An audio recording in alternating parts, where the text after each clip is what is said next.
Chapter 6. Now it happened on the second Sabbath, after the first, that he went through the grain fields. And his disciples plucked the heads of grain, and ate them, rubbing them in their hands. And some of the Pharisees said to them, Why are you doing what is not lawful to do on the Sabbath? But Jesus answering them said, Have you not even read this? What David did when he was hungry, he and those who were with him, how he went into the house of God, took and ate the showbread, and also gave some to those with him, which is not lawful for any but the priests to eat. And he said to them, The Son of Man is also Lord of the Sabbath. Now it happened on another Sabbath also that he entered the synagogue and taught, and a man was there whose right hand was withered. So the scribes and Pharisees watched him closely, whether he would heal on the Sabbath, that they might find an accusation against him. But he knew their thoughts, and said to the man who had the withered hand, Arise and stand here. And he arose and stood.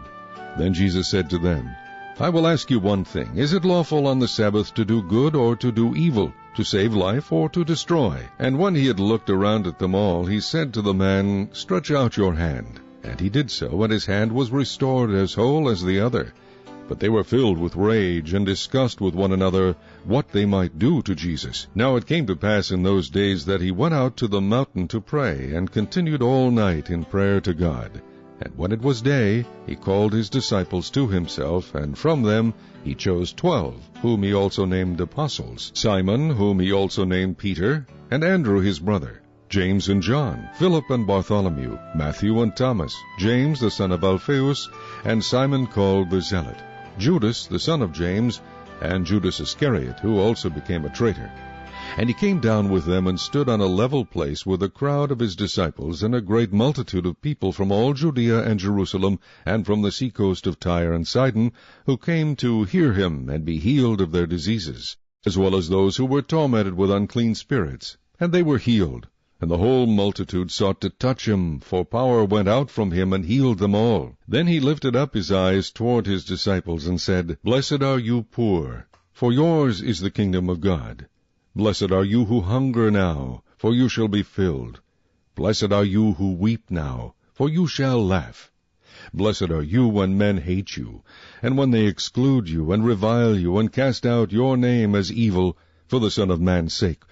Rejoice in that day, and leap for joy, for indeed your reward is great in heaven, for in like manner their fathers did to the prophets. But woe to you who are rich, for you have received your consolation. Woe to you who are full, for you shall hunger. Woe to you who laugh now, for you shall mourn and weep. Woe to you when all men speak well of you, for so did their fathers to the false prophets. But I say to you who hear, love your enemies, do good to those who hate you. Bless those who curse you, and pray for those who spitefully use you. To him who strikes you on the one cheek offer the other also. And from him who takes away your cloak do not withhold your tunic either. Give to every one who asks of you. And from him who takes away your goods do not ask them back. And just as you want men to do to you, you also do to them likewise. But if you love those who love you, what credit is that to you? For even sinners love those who love them. And if you do good to those who do good to you, what credit is that to you? For even sinners do the same. And if you lend to those from whom you hope to receive back, what credit is that to you? For even sinners lend to sinners to receive as much back. But love your enemies, do good, and lend, hoping for nothing in return. And your reward will be great, and you will be sons of the Most High, for he is kind to the unthankful and evil. Therefore be merciful, just as your Father also is merciful. Judge not, and you shall not be judged. Condemn not, and you shall not be condemned. Forgive, and you will be forgiven. Give, and it will be given to you. Good measure, pressed down, shaken together, and running over will be put into your bosom. For with the same measure that you use, it will be measured back to you. And he spoke a parable to them. Can the blind lead the blind? Will they not both fall into the ditch? A disciple is not above his teacher, but everyone who is perfectly trained will be like his teacher.